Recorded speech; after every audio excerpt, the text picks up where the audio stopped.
할렐루야. 예, 오늘은 우리 맥주 감사 주일로 지키죠. 매년 우리가 맥주 감사절을 지킵니다. 근데 이제 간혹 이런 질문을 받아요. 목사님, 지금 맥주절은 구약의 절기인데 신약에 사는 우리가 지켜야 됩니까?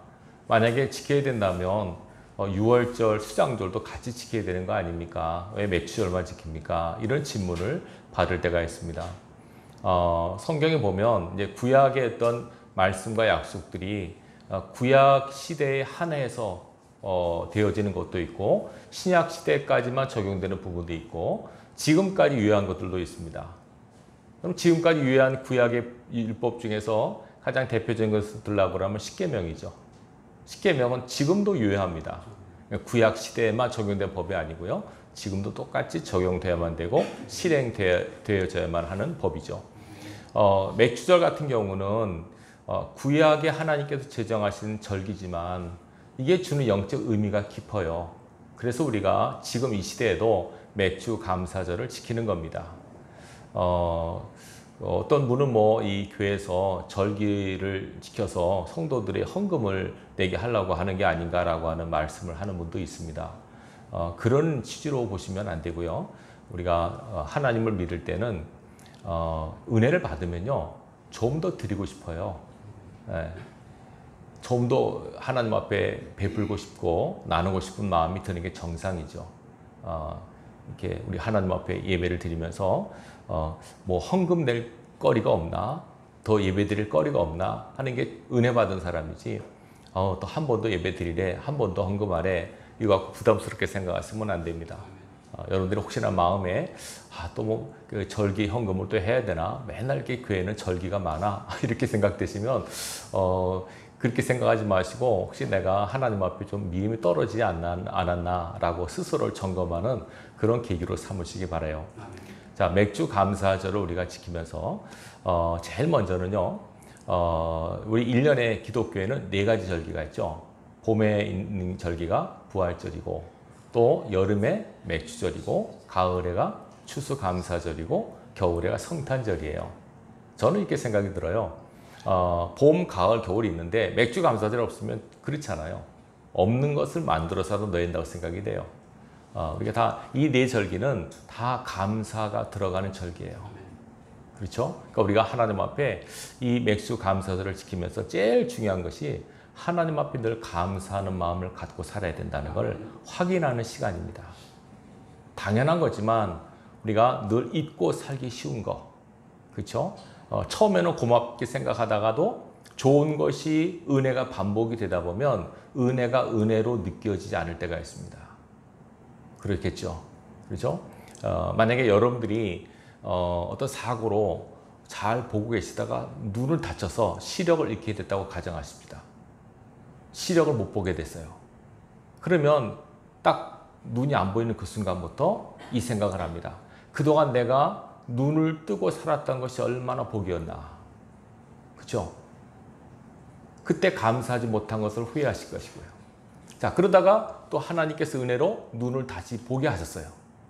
그러면 눈이 다시 보여지고 떠지는 순간에 얼마나 고맙고 감사하겠습니까?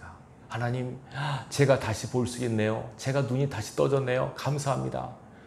자, 그리고 이제 시간이 지나요. 1년, 2년, 3년. 그럼 그때까지 계속 눈 뗄 때마다 감사합니다. 감사합니다. 그 말이 나올까요? 안 그러죠. 이런 말을 들어보셨죠? 기적이 반복이 되면 더 이상 기적으로 여겨지지 않는다는 거. 이스라엘 백성이 만나가 처음 내렸을 때 얼마나 놀랍고 감격했겠습니까? 근데 이게 반복이 되다 보니까 나중에는 만나를 보고 이 박한 음식을 싫어한다까지 얘기를 해요. 사람은 그러한 존재예요. 그래서 우리가 이 절기를 맞이할 때마다 하나님께서 원하시는 포인트가 뭔가 감사하는 마음을 갖기를 원하십니다. 여러분들이 이 절기를 지키면서 지금 도시화 시대에 누가 보리 농사를 짓나? 근데 무슨 보리 추수 감사절을 하래라고 생각되시는 분들은 그렇게 생각하지 마시고 이 맥주절을 제정하신, 구약에 보면 3대 절기가 있죠. 이 3대 절기를 제정하신 하나님의 본 뜻을 여러분들이 이해할 수 있길 바라요. 3대 절기가 나오죠. 오늘 읽은 본문이 그 내용입니다. 첫째는 6월절입니다. 6월절은 구약 이스라엘 백성이 출애굽을 기념하는 절기예요. 구원을 상징하는 절기입니다. 그리고 이 맥주절은 나오죠. 첫 것을 거두는 것에 대한 감사 의미로 드렸습니다. 첫 열매를 드려라. 그 다음에 뒤에 나오는 수장절은 모든 추수를 마치고 또 하나님 앞에 이제 1년을 마감하면서 또 그 고든 곡식을 창고에 저장하면서 동시에 이스라엘 백성이 광야 40년 동안에 있었던 그 날을 추억하면서 한 주간 동안 초막을 지어서 지내라고 하셨어요. 초막절이라고도 해요. 장막절이라도 하고. 그래서 이 수장절은, 초막절은 지금은 지키지 않지만 이게 천국을 상징하는, 천국에 입성하는, 우리가 하나님의 알곡으로서 천국 창고의 알곡의 삶으로 들어가는 것을 상징하는 절기예요. 이해되시겠죠? 그래서 우리가 구약의 세 가지 절기는 다시 한번 요약하면, 유월절은 구원의 은혜를 생각하는 절기예요. 맥주절은 하나님의 은혜 가운데 내가 이렇게 산다는 것, 첫 것을 드린다는 것. 좀 이따 제가 또 설명을 드리겠습니다만 그 의미가 크고요. 그리고 수장절은 천국 창고에 내가 들어간다 라고 하는 것을 기념하는 절기예요. 그러니까 이걸 우리가 깊이 생각하면서 절기를 지키시되, 오늘은 맥주 감사절이니까 이 맥주 감사절이 주는 영적 의미가 있습니다. 지금 우리가 뭐 맥주 농사, 보리 농사 안 짓기 때문에, 밀 농사 안 짓기 때문에 나와 상관이 없다 생각하지 마시고, 이 절기를 지정하신 하나님의 기쁜 뜻을 여러분들이 헤아릴 수 있기를 주님의 이름으로 축원합니다. 자, 맥주 감사절에 주는 영적 의미 세 가지를 말씀드리겠습니다. 첫째는 뭐냐면, 자, 하나님께서 모든 절기마다 반드시 하신 말씀 뭐냐면 기억하여 지키라 하셨습니다. 그러니까 기억해서 매년마다 이 절기가 돌아오면 그 절기를 지키면서 그 절기의 의미를 되새기는, 그래서 결국은 하나님을 생각하게 하는 시간입니다. 우리 너무 바쁘다 보면 때로는 하나님을 섬기면서 간혹 놓칠 때가 있죠. 하나님을 잊고 살 때가 있어요. 하나님은 당신이 우리 삶 속에서 잊혀지는 것을 별로 안 좋아하세요. 왜? 우리를 사랑하시니까. 그렇지 않습니까? 사랑하는 사람끼리는 상대방에게 내가 기억되길 원하죠. 간혹 보면 부부끼리 살다가 결혼기념을 까먹는다든지 뭐 생일을 까먹는다든지 하면은 별로 마음이 안 좋아하죠. 그렇죠? 남자들은 모르는데 여자분들은 굉장히 서운해하고 섭섭한 분들이 많더라고요. 그래가지고 뭐 그것 때문에 부부싸움도 하는 것을 제가 들었습니다만, 하나님은 영적으로 우리 아버지시고 예수님 우리 신랑이세요. 그분 우리 너무너무 사랑하세요. 늘 우리를 생각하시고 우리를 주목하고 계시는데, 우리는 늘 그렇게 생각하지 않죠.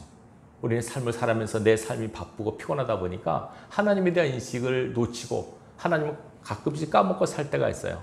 근데 이런 절기를 지킬 때마다 다시 한번 잊었던 하나님을 되새기는, 다시 떠오르고 하나님의 은혜를 다시 한번 되새김질하는 시간이란 말이죠. 그래서 이 맥주 감사절의 제일 첫 번째 의미는 뭐냐면, 이 모든 것에 첫 것을 드리는 시간이에요. 자, 6월절은요, 유대력으로 이루어 정월 14일부터 시작이 돼요. 그거를 니산월 혹은 아비벌이라고 합니다. 유대인 달, 우리는 1월이라고 그러죠. 니산월, 아비벌이라고 그래요. 그 니산월 14일부터 6월절이 시작이 돼요. 구원받은 것을 기념하는 절기예요. 그 다음에 그 다음 날부터 한 주간 동안 무교병을 먹어요. 누룩 들어가지 않은 빵을 먹습니다. 그리고 그 무교절 다음 날 안식 후 첫날이 바로 이게 초실절이라고 해서 제일 먼저 농사에서 얻어지는 그 곡식이 보리입니다. 보리 한 단을 하나님께 구별하여 드립니다.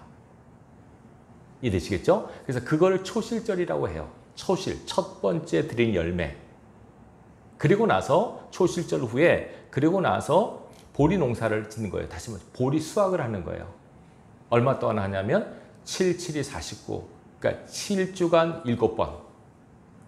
그리고 7, 7이 49면 49일 아닙니까? 그 49일째 되고 그 다음 날이 50일째. 그걸 우리가 오순절이라고 하죠. 그래서 50일째 되는 오순절, 그 전날까지 7, 7이 49, 그러니까 7, 7절, 오순절, 그리고 그때 밀 농사를 또 재배하는 거예요. 밀 수확을 또 시작을 해요. 그래서 그때를 맥주절이라고 해요. 그래서 그럼 밀이 왜 맥인가? 왜냐면 보리를 대맥이라고 하고 밀을 소맥이라고 해요. 왜냐하면 보리와 밀이 비슷하게 생겼거든요. 이해되시겠죠? 그래서 처음에 이제 잘 들으십시오. 초실절에는 보리 수확을 기념하는 절기. 첫 보리 열매 드리고, 그 다음에 49일째, 77절에는 밀의 수확을 기념하는 절기예요.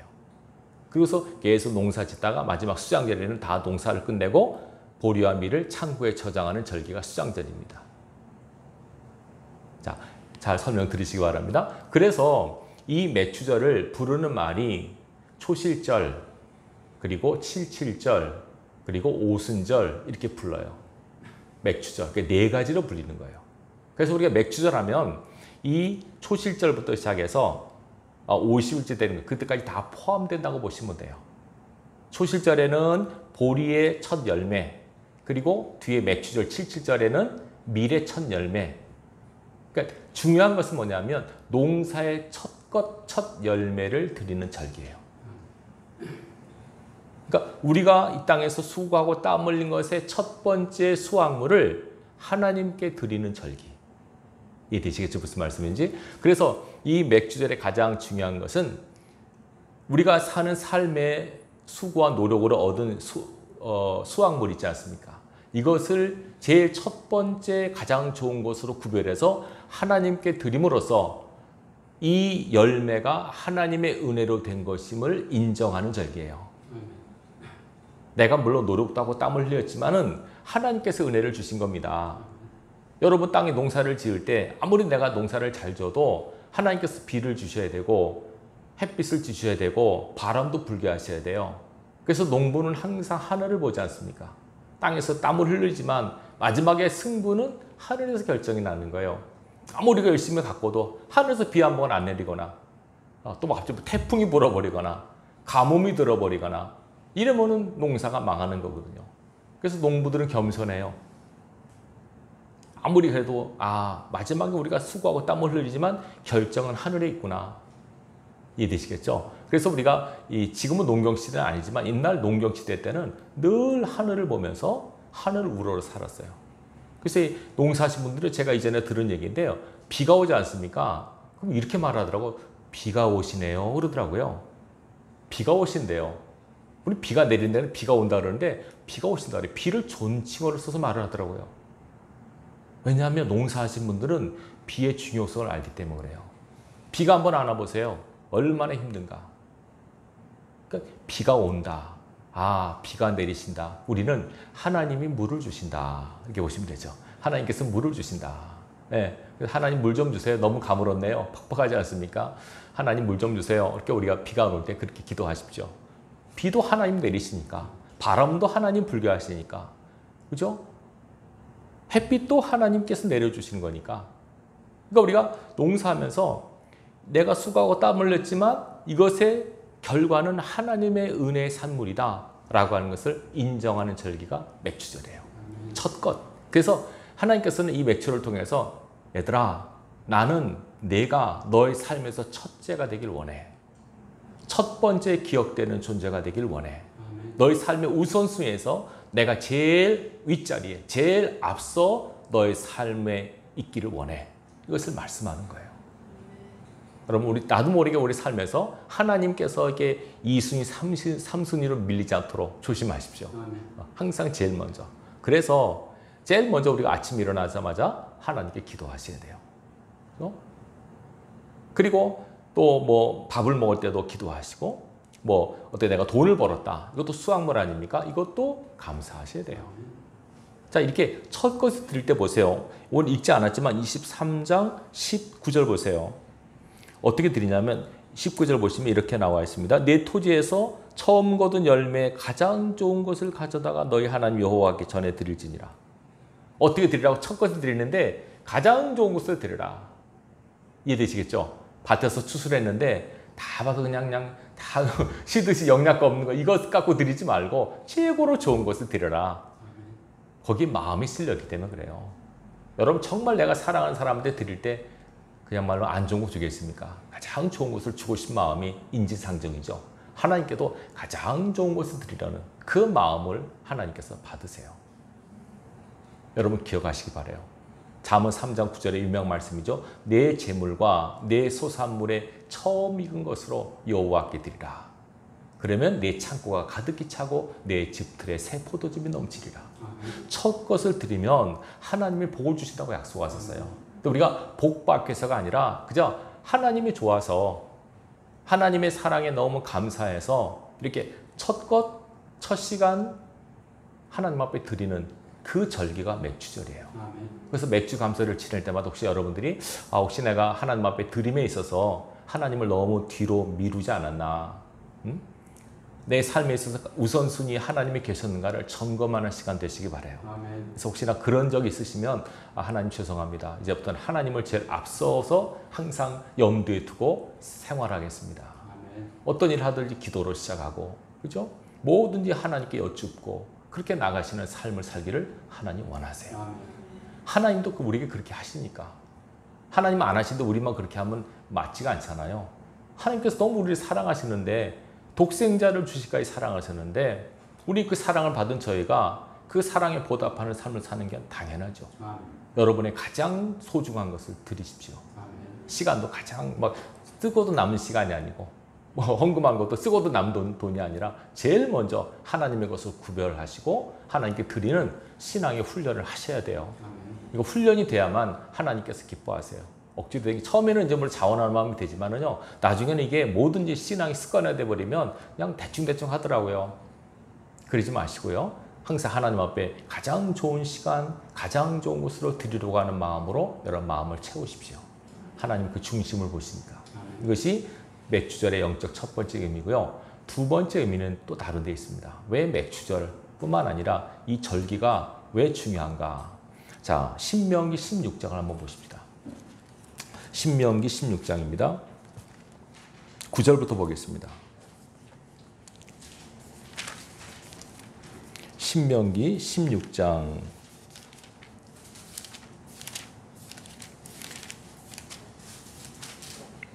9절부터 자, 이거 맥주절을 어떻게 지키는가 하는 얘기가 나오는데요. 초막절도 마찬가지입니다. 16장 9절부터 보십시오. 287면입니다. 자, 같이 읽겠습니다. 9절부터 쭉 있습니다. 7주를 셀지니 이 곡식의 낫을 대는 첫날부터 7주를 세어 내 하나님 여호와 앞에 77절을 지키되 내 하나님 여호와께서 내게 복을 주신 대로 내 힘을 헤아려 자원하는 예물을 드리고 11절입니다. 너와 네 자녀와 노비와 내 성중에 있는 레위인과 및 너희 중에 있는 객과 고아와 과부가 함께 내 하나님 여호와께서 자기 이름을 두시려고 택하신 곳에서 내 하나님 여호와 앞에서 즐거워할지니라. 아멘. 이게 맥주절을 지킬 때 어떻게 지키냐면요.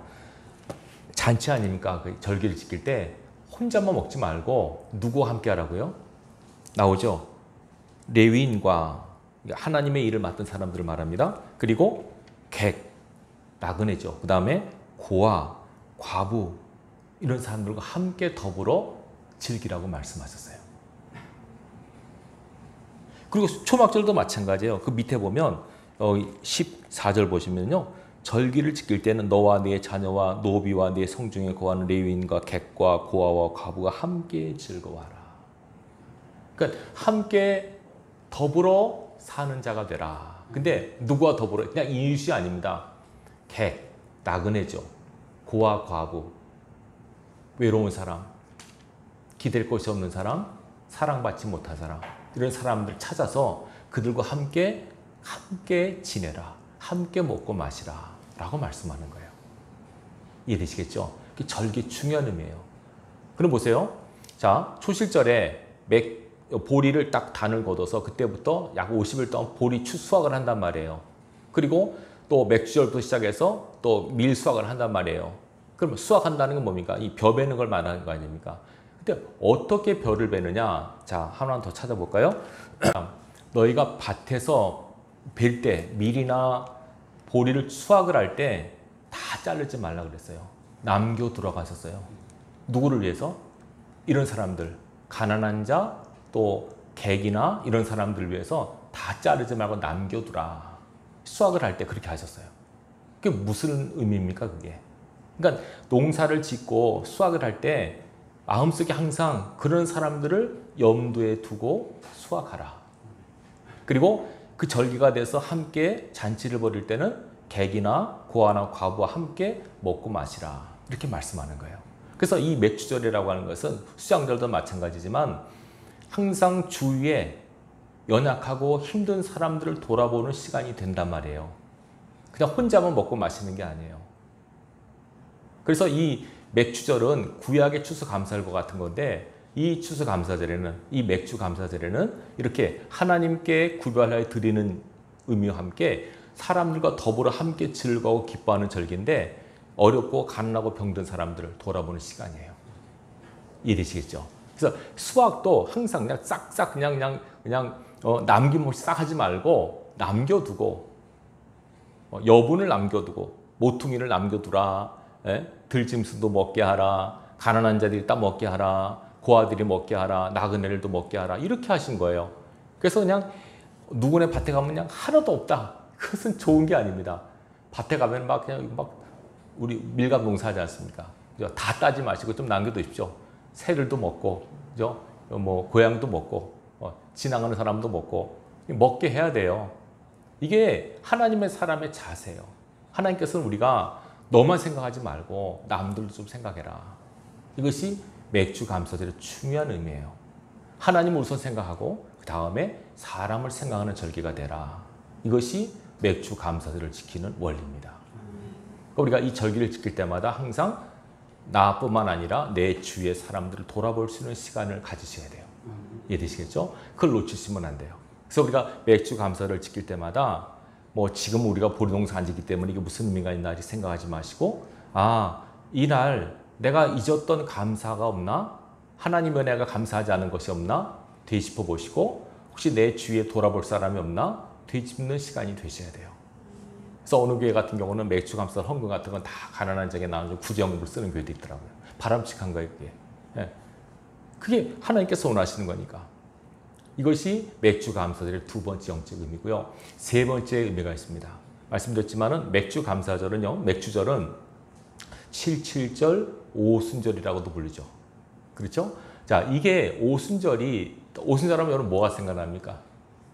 원래 구약에는 오순절을 안 부르고 이 오순절이 신약에 와서 불러졌어요.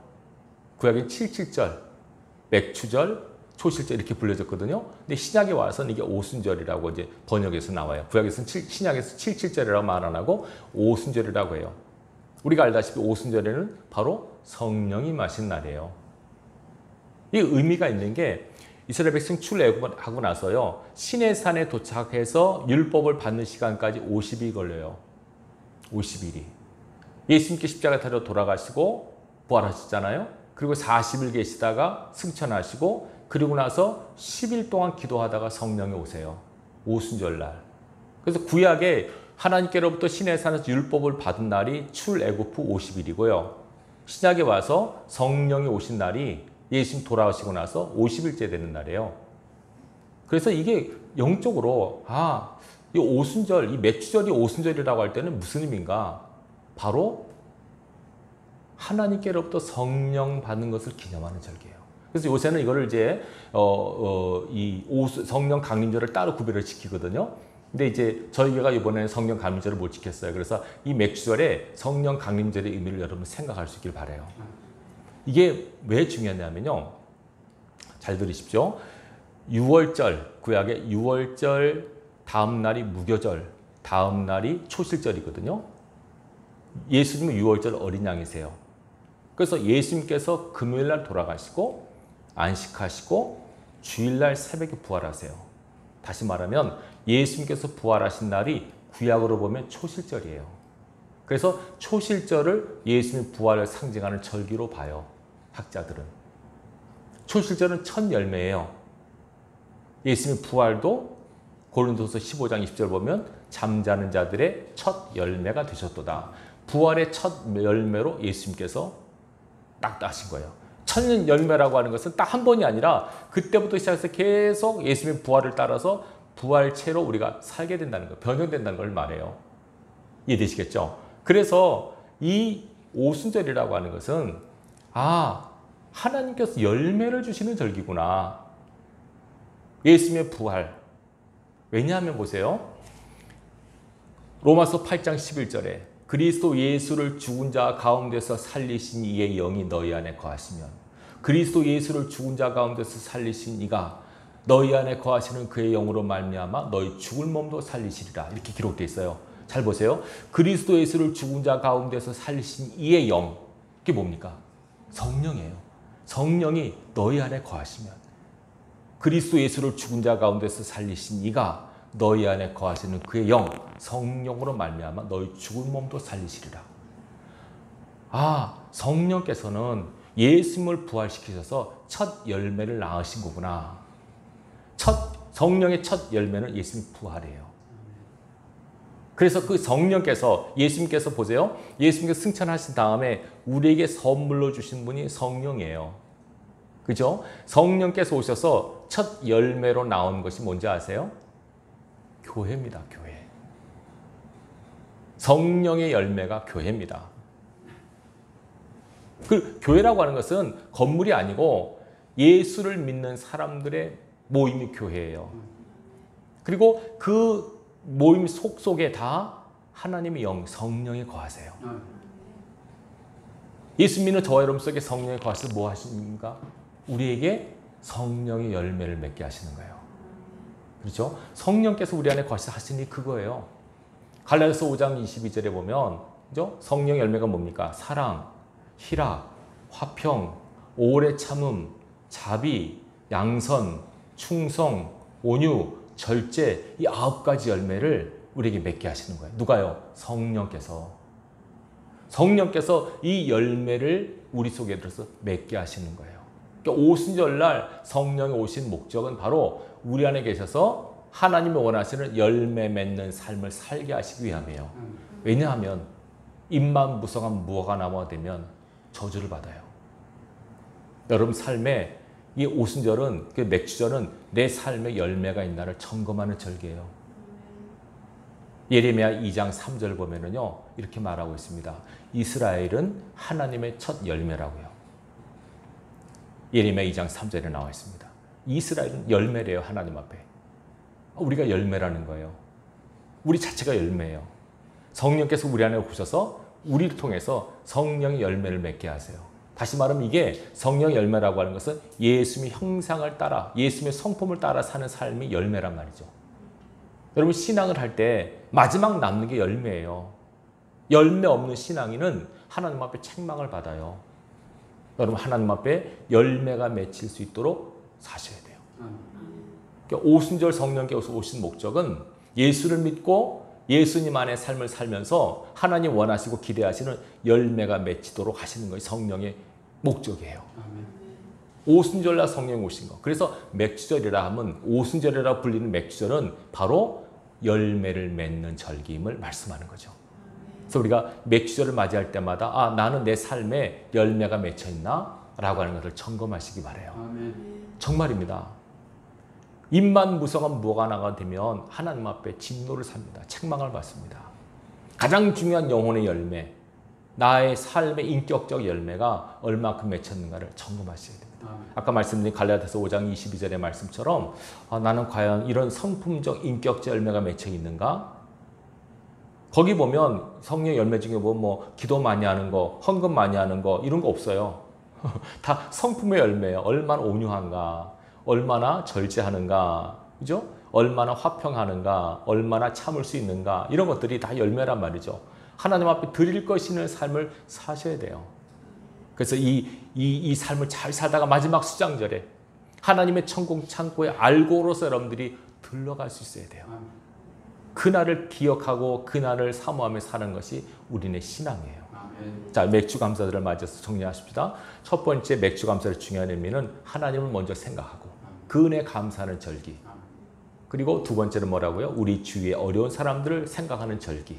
함께 더불어 살아가는 절기. 세 번째는 내 삶에 하나님 원하시는 열매가 맺히도록 사는 삶. 이것을 기억하는 절기예요. 그래서 우리가 그런 의미에서 맥주절은 굉장히 중요한 의미가 있어요. 봄에 부활절, 여름의 맥주절, 가을의 추수감사, 겨울의 성탄절. 이 4계절에 매 해마다 매 계절마다 감사의 절기가 들어간 것처럼 귀한 것은 없습니다. 여러분 잃었던 감사를 회복하시고 이 맥주 감사를 기점으로 혹시 내가 이 절기를 지나면서 부족한 것이 없는가 점검할 수 있길 바라요. 아멘. 우리 다 성령의 열매가 여러분 삶에 맺히길 바랍니다. 아멘. 주 앞에 서는 그날에 누가 얼마나 많은 열매를 맺었는가 이것이 주님의 기쁨이 될 거예요. 아멘. 여러분의 자랑이 될 거고요. 전도 열매도 열매입니다, 여러분. 예, 영혼 구하는 것처럼 큰 열매가 어디 있습니까? 그리고 개인적으로 내적으로 맺히는 이 인격적 열매가 하나님께서 기대하시고 원하시는 열매예요. 풍성한 열매를 맺어서 우리 주님께 영광이 되는 그런 삶을 살도록 거룩한 몸부림 여러분들이 해나가시기 바랍니다. 아멘. 올 1년 동안 6개월 지나면서 하나님 은혜가 얼마나 컸습니까? 앞으로 또 다가올 6개월을 또 하나님 앞에 믿음으로 맡기고 이 감사의 마음으로 잘 살아가셔서 올 한 해 마무리할 때 하나님 앞에 정말 감사합니다라고 하는 믿음의 고백을 할 수 있는 저 여러분들이 되시길 바랍니다. 아멘. 기도하겠습니다.